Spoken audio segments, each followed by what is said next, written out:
Welcome YouTube. We're going to continue to utilize our workstation, and we have here is my Ryobi link system.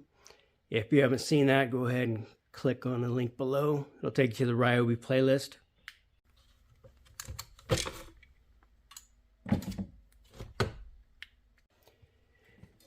Okay, I found a nice spot. I'm going to be putting this here.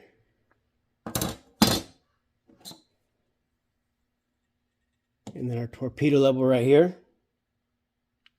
This is the hook we'll be using for our combination square.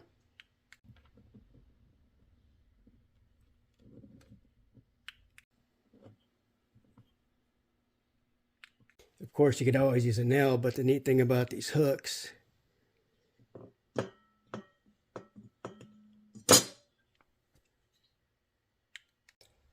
makes it sit nice and flat.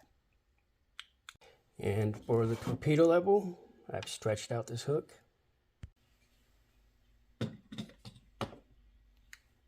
there you have it, easily accessible. Be sure to visit for more videos.